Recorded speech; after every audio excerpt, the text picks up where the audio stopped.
But for marketing people and salespeople, there's power in Twitter that's never been seen before in human history. How's that for an introduction?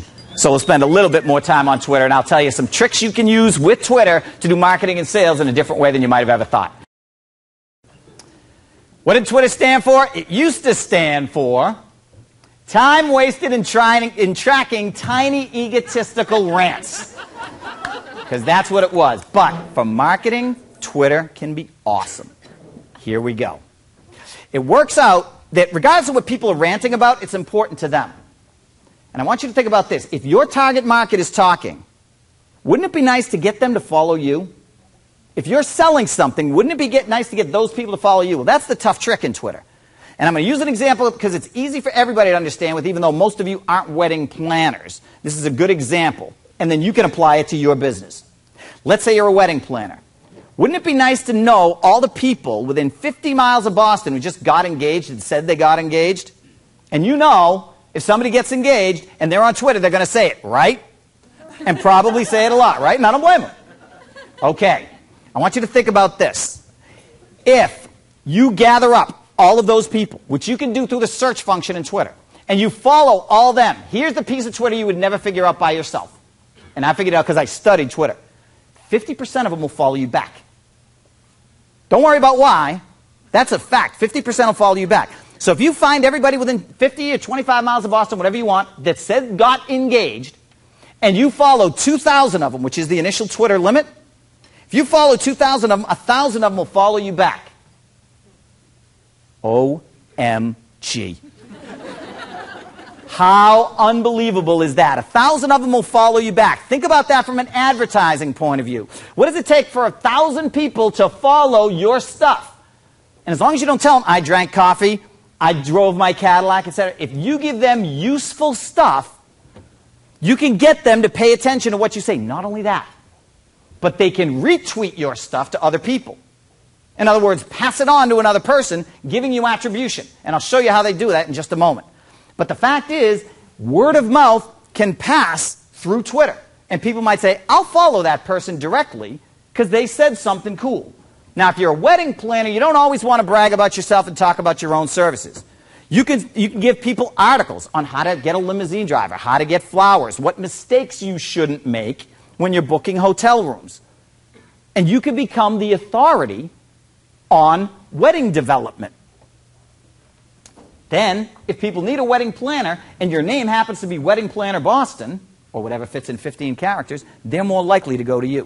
1,000 of them follow you, and then it can grow over time based on you giving out good information. Boy, that's marketing power that has never been seen in history, and you can do it for free. Still costs you time, but it's still marketing power they didn't have years ago. And it's persistent because they keep following you and potentially keep listening to your tweets. That's amazing. So what you want to do is get followers. So what do? You follow people who talked about your product, and you find them through search.twitter.com, where Twitter keeps a running list of all the things everybody says. You pick out the keywords that your target market might say. If you're selling convention space in a hotel, what are your trigger words? Maybe hotel, maybe convention, maybe sales meeting, maybe the name of the city. You've got to decide what those kinds of things are, but then follow those people, and 50% of them will follow you back. Okay, you're allowed 2,000 initially. Once you've got them following you, be cool. And I know you're looking at me thinking, what would you know about cool? Be cool. When I say be cool, I mean don't shove your business down their throat. Give them good, useful content, and maybe 1 out of every 10 tweets say, hey, this is what I do. Or, I just planned a wedding for so-and-so. So they get to know what it is that you do. Out of those 1,000 people that follow you, which can grow over time, out of those thousands that follow you, what are the chances of you getting business? I think they're pretty good. Okay, this is what the search function looks like. And here I do a search for got engaged near Boston, because Twitter allows that level of refinement in search. It's cool. You just got to figure out what your target audience would be saying. Now, in Twitter, the way they do word of mouth is through the retweet. And here's an example. A guy named Dan Plastic Man, a friend of mine, retweeted one of my tweets by saying, RT space, then my name, and then I had put up a post saying, put misspellings of your name in your LinkedIn profile. And he passed that on, and other people passed it on too. Why? Because it was good information. Some of those people may now follow me directly. That's how you get your word of mouth out in Twitter. So for most people, Twitter's not that great. But it can be powerful from a marketing point of view. There was a boutique hotel who sold 20 rooms at $90 each in an afternoon after doing one tweet. $1,800. Talk about return on investment. Talk about return on it. I don't know what the exact numbers are, but the return on investment is really, really good there. But for the management people, the ROI is RRG. All right? That's impressive. Why? Because the hotel said, hey, we got these rooms at $90 each. People passed it on to other people. Because everybody thought, wow, you know, why not pass it on to my friends? $90 each for a room.